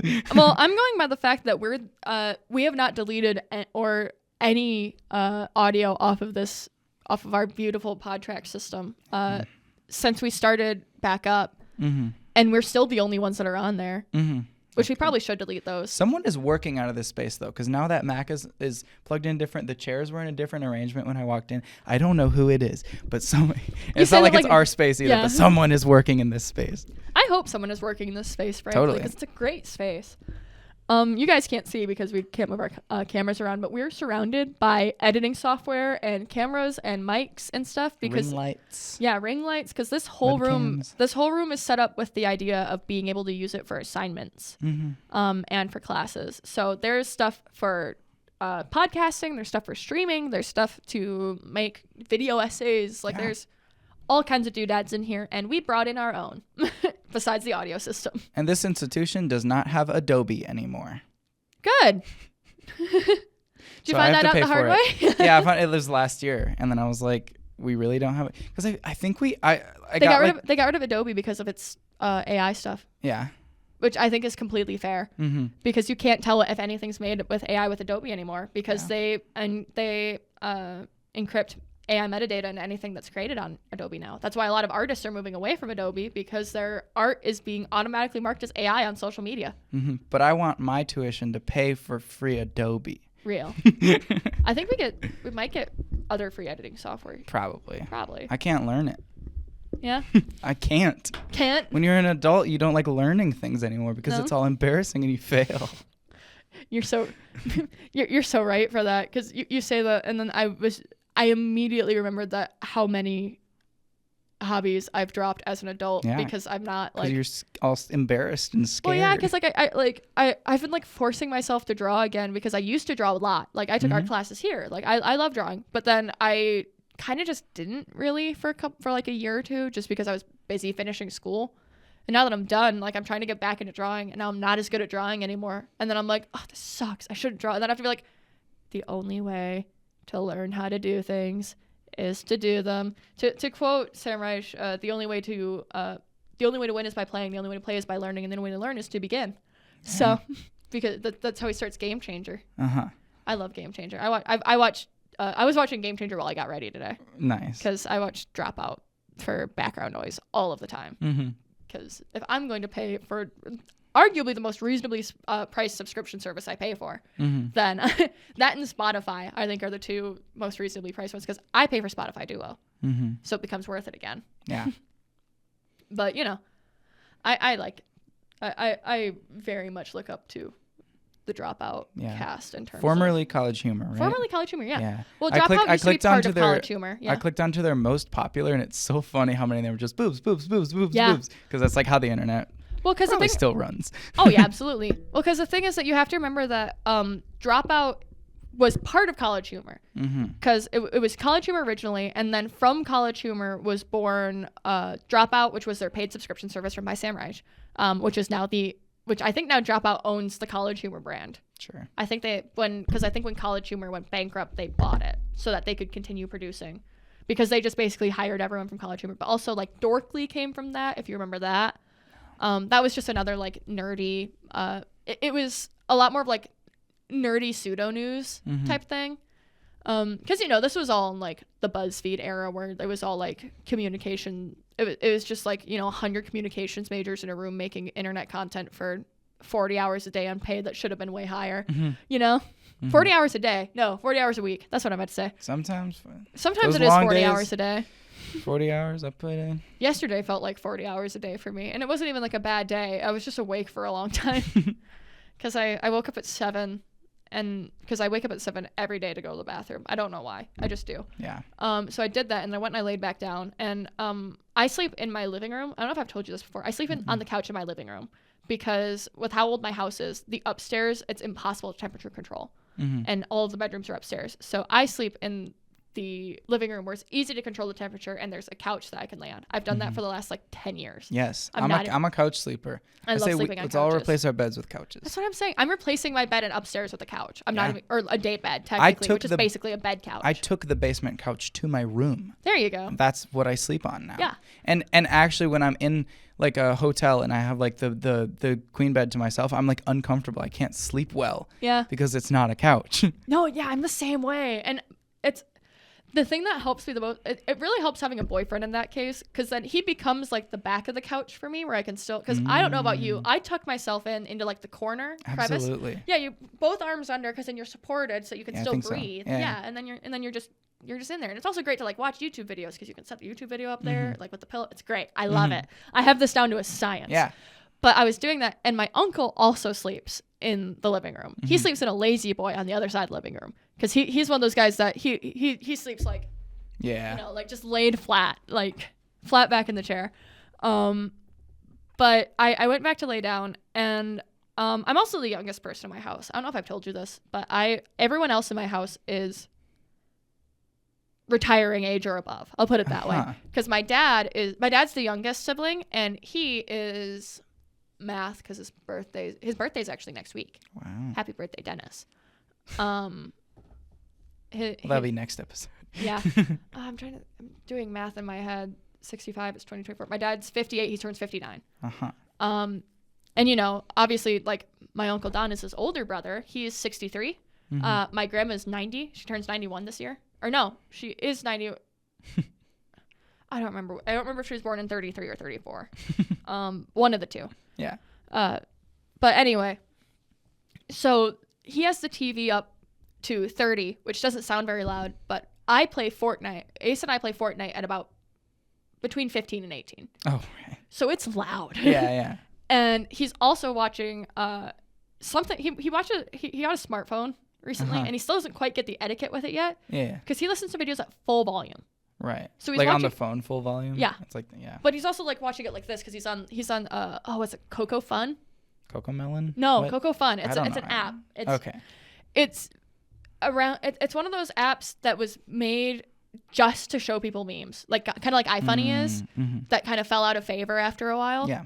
But that's what he uses. Is he scrolls through that all day because I think it came preloaded on his phone. Yeah. I'm guessing. Mm-hmm.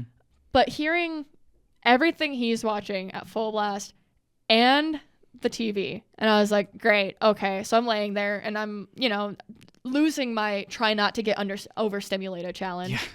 I'm trying to just watch a YouTube video and focus on that because if I just let that, there's 3 content going. I have to because I need something to focus on because otherwise I'm listening to Bones and whatever memes he's listening to, and he's like, I'm gonna be honest, Coco Fun or whatever the hell it's called is on the right wing pipeline. Do you know how many things I've heard about the transgenders and whatever? But he doesn't I can't tell. I don't think he's actually picking any of it up. Mm-hmm. I think it's just, but he's also a boomer, like big. My family were like Reagan guys, Yeah. So it's like whatever. No, like normal Republicans, I guess would be a way to put it. Mm-hmm. Not like Trumpy Republicans. Yeah. But so it's just like all of that, and I love my dad. I love my dad very dearly, but he has this week off. I'm not used to that. My dad's usually at work all day. So my dad came downstairs and he started talking to me and like asking me questions about stuff. And I'm not used to anyone interacting with me. So this is video, TV, Coco Fun plus dad conversation. Yeah. So I'm laying on the couch. Bones specifically. Bones. It's always Bones. My uncle Don, he loves Bones. Bones is always the background noise. But did you know your bones aren't actually blue before they leave your body? Once they touch oxygen, people think they turn white when they touch oxygen. Yeah. And that they're blue inside your body. Yeah. But they're actually always white. I can't believe that. I can't believe it. Yeah. Who would have guessed? No, but it was Bones, Coco Fun memes, which is a lot of TikToks being re-uploaded. So it's a lot of like a couple-year-old TikTok audios, which is great for me as someone that's been on TikTok from 2019. I love hearing that. Oh no. Oh no! Oh my god! Oh no! Even I was on TikTok during that. Yeah, That's crazy. It's bad. Well, because again, he's also 63, so he's probably not curating the best content. This for meme himself. Is dead. Yeah, no, but all that, and then at the same time, my dad's coming up to me, and I felt bad because he was trying to ask me about a project that I wanted his help with. Mm-hmm. Because we wanted to take apart the air conditioner because it was still nasty from the wildfires last year. Yeah. Because where we're at, when all of those wildfires in Canada happened last year, our air quality was awful. And there was haze. We're up in Wisconsin, so it was bad here. Mm-hmm. It was a lot of days. Even in New Mexico, it got bad. Yeah, even where we are. Even in Wisconsin, New Mexico, where we are, it was really bad. No, but so our since it's just like a window AC unit, it's just full of gunk. Yeah. Like between that and just sitting around. So I wanted to take it apart and just like clean it out, but because I was losing my overstimulation speedrun, I felt so bad. I was like kind of being short with my dad. Yeah. It was a lot of like, yeah, we can do it later, whatever. And then he walked away, and then he came back like 30 seconds later because he got a text from CVS. And he was like, CVS is asking if you want like your prescription refilled. And I like that was it. Like I looked at it, I was like, I know as much about that as you do. I just got my prescription, just do it. Like, and then I like laid back down. Yeah. And my dad left me alone for 2 hours after that. Mm-hmm. And then I came to him, I was like, I'm really sorry about that. That was, and I like explained what was going on. He's like, oh, because he didn't realize how long because he did that at like 9. Mm-hmm. So I had been in my overstimulation hell for like 2 hours at this point, trying to sleep, trying to get back to sleep because I was exhausted too. Mm-hmm. And then it just became late enough that I couldn't justify going back to sleep. Like it was like noon, and I was like, I just have to eat something now, like and just make it work. Mm-hmm. And then I went to bingo, and then Shelby came over after that, and she went home at 1:30. And then I think that was why I woke up this morning thinking that I'd missed the podcast. Yeah, because you're like, surely. Yeah, surely it is like 12 to 1 p.m. I thought it was 1 p.m. when I woke up fully. Yeah. Like, because I woke up at 8:30 this morning in a cold sweat. Mm-hmm. And I like immediately like because I thought I had slept through the podcast. I woke up and I was so sure that it was 1 o'clock. I reached for my phone to call you. Yeah. To apologize. And that was when I like looked at the time and realized, and I was like, oh. You're like, dude, it's 8:30. Yeah, and then I set an alarm for 9 so I could just like lay down and get another 30 minutes of sleep because I don't usually set an alarm. Mm-hmm. Because with the time that we record, I don't usually need to. Totally. I wake up early enough, but no. And then everything went wrong while I was trying to get ready today. Yeah. And we started 30 minutes late because of me. It's all right. It's all right. This weekend I went to Six Flags, and then they closed at 9, and we wanted to get food afterwards, but nothing was open except Wendy's. So I Did you get a fofofo?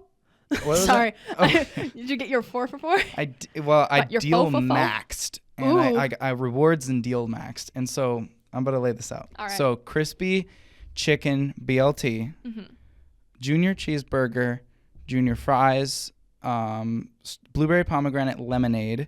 What am I missing from the 4 for 4? Oh, 4 nuggets, and then 10 more nuggets. Guess the cost. I'm trying to run numbers in my head. I don't know. I don't know what it is. $7. No way. All that for $7. I love that for you. I'm just deal maxing like crazy because it was like $1 crispy chicken BLT, and then the 4 for 4, and then I used my rewards, and just Ace and I. It was fantastic. And did you see the picture on my Snapchat story?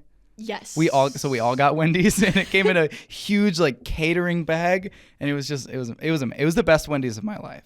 For real. I kind of say that a lot, but like this time I mean it. But this time I mean it for real. I mean it for real this time. All it takes is like the burger is orderly and the nuggets are hot for me to be like, actually best Wendy's ever. Honestly. But this time, oh my God.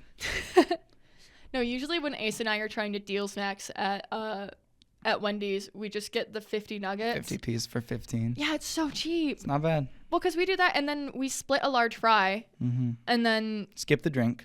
Well, I get a lemonade because we don't keep lemonade at the house, and then he just drinks Dr. Pepper because that's what we keep we keep Dr. Pepper and Baja Blast at my house. Give you an idea of how well our bodies are doing at us drinking water. We exclusively drink I don't drink Dr. Pepper and Baja Blast. Ace drinks almost exclusively Dr. Pepper and Baja Blast. Yeah. And so then we get home at like 1 or 1:30. No, probably just like 12 actually. So then we start playing Fortnite Reload. And I haven't played that yet. I can't get my squad together for it. And so we're playing Marvel squads, and so I'm Dr. Doom. My brother's friend is like Deadpool or Thanos or something, and then my brother's playing as Captain America. We had this joke where it was like I was Dr. Doom. I'm like, you don't have to be a Marvel villain if you don't want. Like I would. It was like we're doing villain squads, but like I wouldn't make you do anything like that would make you uncomfortable. We don't want to make you uncomfortable. It was like I wouldn't want to force you to do anything that like you don't want to do. Just for Captain America, it's like you can join us today. Like you can, but you don't have to be like a villain with us. You know what I'm saying? It was so good. I thought it was I like doing that when at like the very beginning of the season Ace and I almost exclusively play Battle Royale together at this point because we can't really like it's not even that like we avoid playing with other people, it's just that when you spend that much time together it's really easy to run duos with someone, Totally. So Ace and I like run duos all the time, and I always want to have like matching skins, and he like just picks one and rolls with it for the whole day.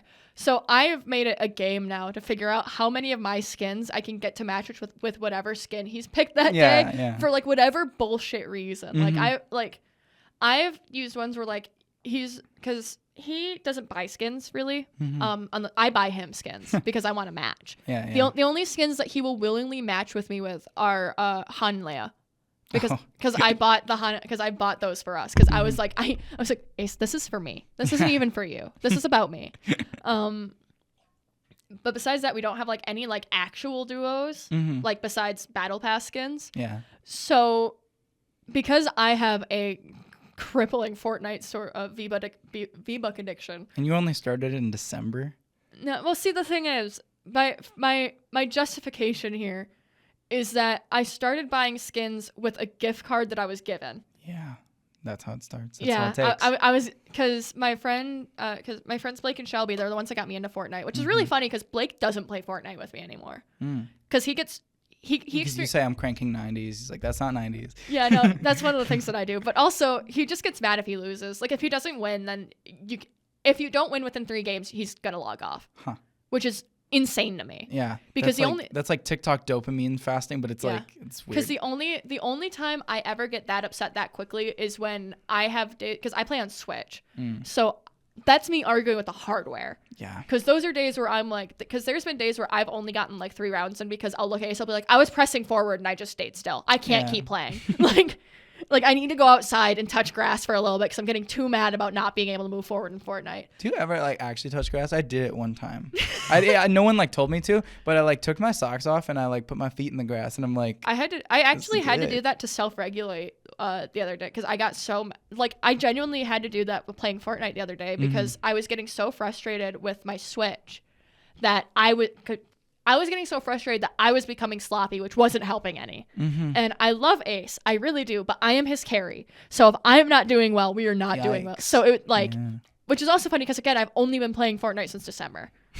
But it's because I play it. It's the only game I really play. And that sounds bad, but I play it for like a couple hours every few days. Like it's not. It's enough that I'm more practiced. Whereas he's playing a lot of other games. He's like playing Elden Ring again because the DLC just came out. Like he's mixing it up too much. Yeah, you have to lock in on Fortnite. Exactly, you have to lock in. It's the only way this is gonna work. Ace, I need you to lock in. No, but I got so frustrated that we stopped playing Fortnite and I went to eat lunch and I was eating a salad from Quick Trip. And I remember because I was like, I could feel that I was on the edge of my rope. That was why I was eating a salad because I was like, I need something that I can like really chew and like think and calm down.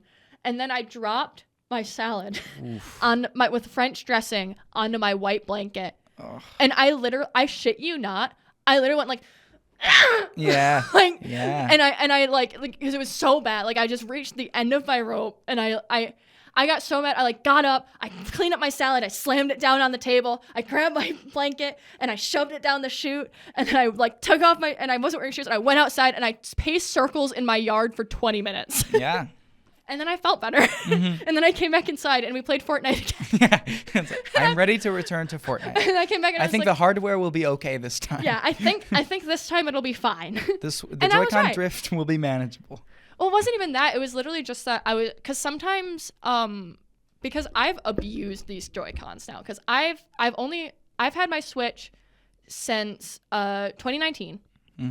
I've replaced the Joy-Cons once. I'm on my second set of Joy-Cons that I've had for about 3 years now. So they're like, because I got them, 3 years, because I got them in 2021. I got them right after COVID ended. Because I remember I was able to go back to GameStop in Janesville to buy them.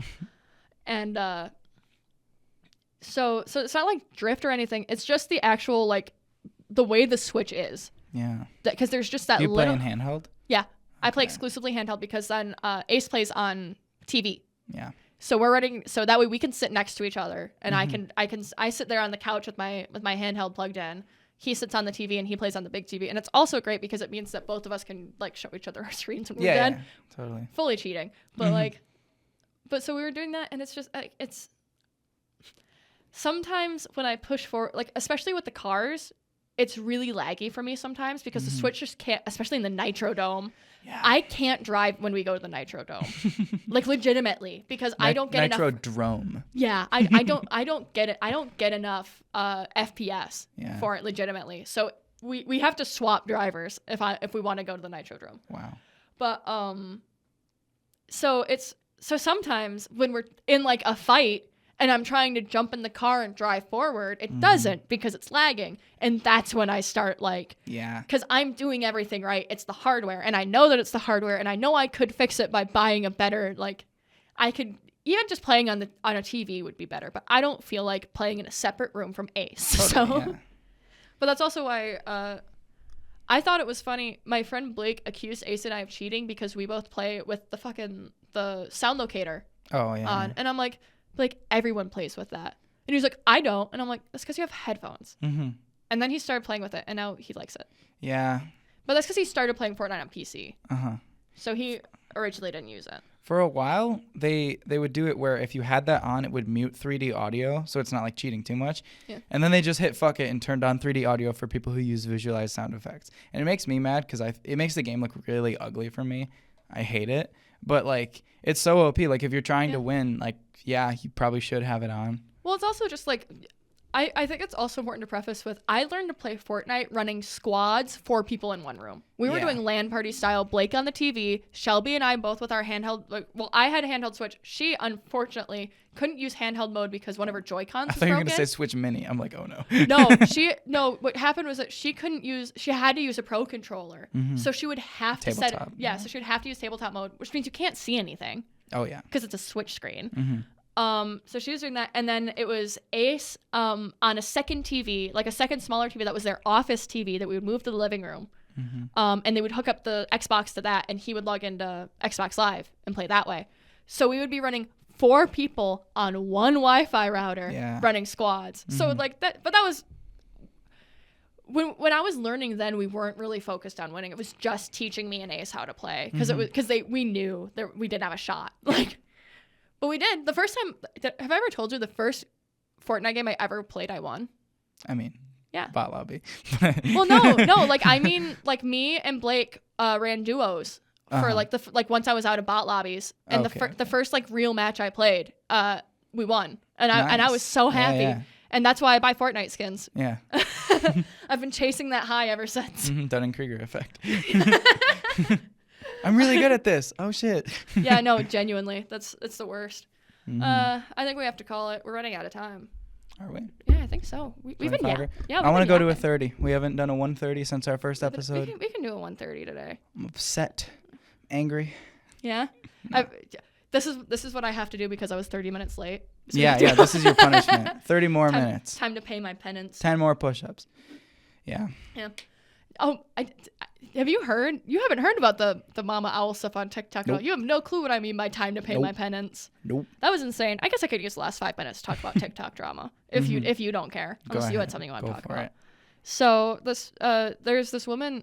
She goes by. Well, she started going by Miss Manx because she makes like school stuff. Her stuff gets reposted on other platforms a lot. It's a lot of like how like if things are happening in the school setting, how it should and shouldn't be handled. Like talking about like, oh, if a child's being abused, like she gets sent stories by followers and she just recreates them for awareness.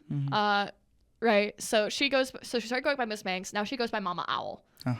And she got into some hot water a couple of years ago because she made a lot of her POVs are like, she has to put like content warnings on a lot of them because she talks a lot about like assault, molestation, abuse, stuff like that. And slight trigger warning here, honestly, because it's a little graphic. I'd just skip ahead like a minute. You can actually tag out now. Yeah, honestly, you can probably tag out now. But so she depicted a story that she was sent about a trans minor being assaulted. And for some reason, she usually does like very fade to black, like makes it clear what's about to happen, fade to black, the after effects. For some reason for this one, she went a little more in depth where it was a lot more of like it started and then like you saw like drop trowel, like you saw the pants fall, which was weird. Like it was because it was like a shot of her feet and then the pants fall. And then if I remember right, there was a shot of like a hand on a chest or something like that. And then it was fade to black. And a lot of people thought that was a little exploitative and that it was really weird to do that for just this story. And they just thought it was a lot. So she took it down and she apologized for it. And she's still working as a teacher, right? For like this whole time. Like that's her full-time job. TikTok's her side hustle. Recently, apparently, according to what she has said, one of her coworkers' kids saw a re-upload of that video because there's this thing on TikTok where a lot of that style video gets re-uploaded with like slime tutorials next to it, just for like, engagement farming. Yeah. And they saved it and they showed it and they were like, hey, is this like the person that you work with? Because Miss Manx isn't her real name. Like it's her fake. She has like an actual like LinkedIn that people were checking, which is I think is freaky. Like I think it's weird. Because they were like checking because allegedly she got fired. It has not been confirmed, but on her LinkedIn it looks like she has been, which I think is unfortunate. But what happened, because just getting fired for something that happened online I think is totally but what happened was like it was all that and then she had to apologize, but for some reason and I feel bad laughing but it's like insane. The big line before the like assault starts, because in movies there's always like in stuff like that there's always like the line that tells you it's going to be something bad about to happen, like the first thing that comes to mind is the trope of like saving a victim and then being like, well, I need to get my reward, like that kind of, and then like fade to black, like that's that kind of line. There's a word for it but I don't know what it is. For some reason the one that she chose was, it's time to pay your penance. And so when she got in trouble, she got in like kind of trouble. It was a mix because that came back at the same time that she like she said she was rude on live, but the videos that I've seen, it was kind of minor. It was very similar to, there was a woman like recently that got into a lot of trouble. She was called Mama Tot. Because a lot of the people that make content about children, they go by something like that to like cover their identity. Yeah. But Mama Tot got in trouble because I think it was Mama Tot. I can't keep them all straight, to be fully honest. But she got in trouble because on live, someone was asking to see this is insane, another creator's rats. Because one of the rats looked like the viewer's dead rats. And the woman whose live it actually was basically like, we aren't here to be paraded around for you. Like, she just kind of went off. And then she later, like, the person that it happened to made a video sobbing about how she felt mistreated, so people jumped on her. But realistically, when you think about it, she just had kind of reached the end of her rope, and it was just an unfortunate person. She shouldn't have unloaded like that. But when you take everything in, it's like, it all kind of got blown out of proportion. So she got in trouble for something kind of similar. Mama Owl got in trouble for something kind of similar. And she made a video that was like addressing the allegations, but she only talked about that. And she, as far as I know, beyond delete, I think she like uploaded an apology and then deleted it. But I'm not sure. But it's just like a whole thing. But she had to turn her comments off. Because everyone kept commenting that it's time. Like, hold on, Mama Ta, I'm paying my penance. Like, I'm paying my, because like the freaky thing that people have been doing, like that like font that they use. It was in that font, and it would be like, hold on, this is brain rot. Are you ready? Do you know about the like, I'm getting a call? No. So there's this image. Okay, I hate that. Oh, Freaky Bob. Yeah, it's Freaky Bob. Dude, my brother showed me that. It was the one with the dog, and then it'd go for like just half a second. Yeah, so it's like, so it's like, hold on, I'm getting a call. It's time for me I'm getting a call to pay my penance. Like, so that was why, like, as soon as I said, I was like, wait, do you know? Because I keep just saying, like, we have to pay our penance. Like, and then people look at me weird, and I'm like, yeah, I'm referencing a sick internet reference to a woman that weirdly described the sexual assault of a minor that she was not related to in any way. Yeah. Because you have to remember, this was a story that she was sent, which a lot of people also took issues with. They're like, that's not really, like, we get that you were sent it, but that's not your story to tell. Yeah. Like, but she's gotten that a lot. And I think, from what I've heard, she might be on a hiatus. But yeah, someone apparently checked her LinkedIn, and where it used to say like teaching at this middle school from this date to present, it says this date to July 2024. Right. Which is not a good sign. No. Nobody just keeps the most recent date in there. Yeah, no. So I don't know. That's the wild brain rot of my. I saw one Freaky Bob where the viewer picks up.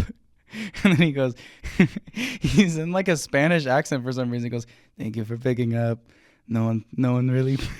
I always call, but no one picks up. It's so funny. Everyone always asks, how's or where's Freaky Bob, but never how's. But it was like an AI SpongeBob over it. Funny.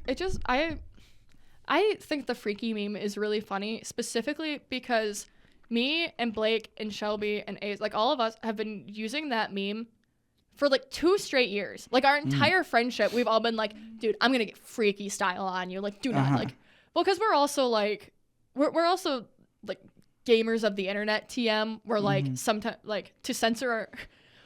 When Blake has to censor himself because he was a man on I think my favorite way of him censoring himself, because he used to make a lot of rape jokes because man on the internet. Especially gamers.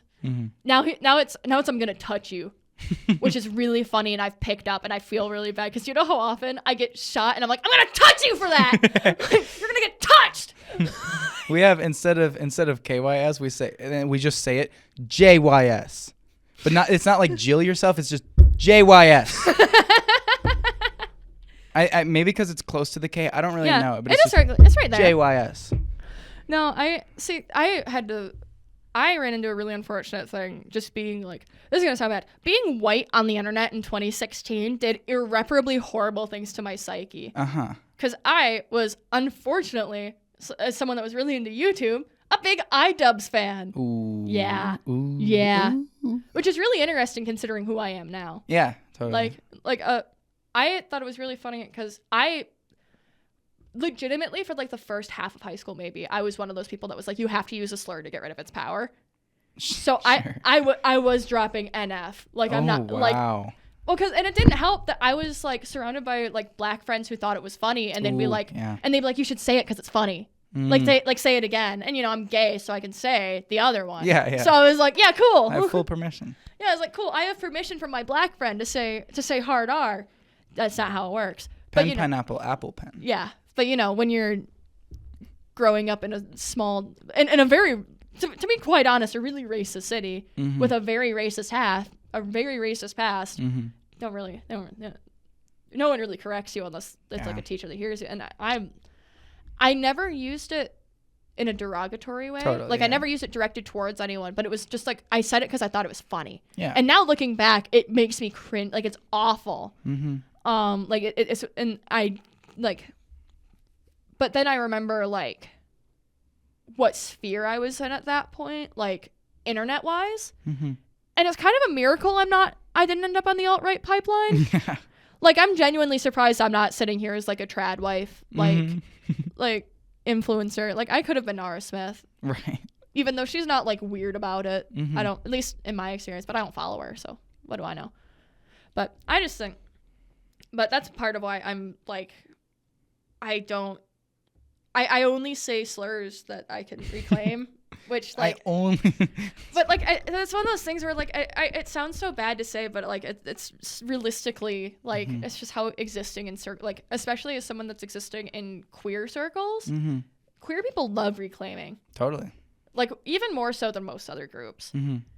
Because like I feel like I'm gonna start, because it's so interesting compared to like, I'm trying to think of a good way to put this, because like the disabled community, there's a lot of words that the disabled community that to this day aren't considered slurs, but are slurs to people who are disabled, like words like cripple and stuff like that. Sure. Where it's like stuff that isn't like slurs but is. And I kind of I was telling one of my other friends this once, because she's like disabled and gay. I was like, do you think that like they're just kind of opposite sides of the same coin when it comes to that? And she's like, what do you mean? I was like, well, because like the queer community takes all these slurs and we just reclaim them, whereas to gain our respect, whereas disabled people tend to point out problematic uses of other words that are similar to slurs for them. So it's kind of almost the exact opposite. And she was like, yeah, I guess. Because she uses a cane. So she grew up hearing cripple all the time. I mean, my boyfriend used a cane when we got together. I don't know if I've told you this. When Ace and I got together, he had an eye patch and a cane. Wow. Because that was the summer that he went blind. Because he's blind in one eye after he used to own a bar. His family owned a bar. He didn't, obviously. So he some hot oil got into his eye and he got burned because he used to make wings every Sunday. And so he had that, and that was also, he had bone spurs. So what happened was the joint in one of his knees deteriorated, so his bones started rubbing together. And then when they did that, they started chipping. Yeah. That's what bone spurs are. So that wasn't fun. So yeah, I got together with a man that had an eye patch and and a cane. Wow.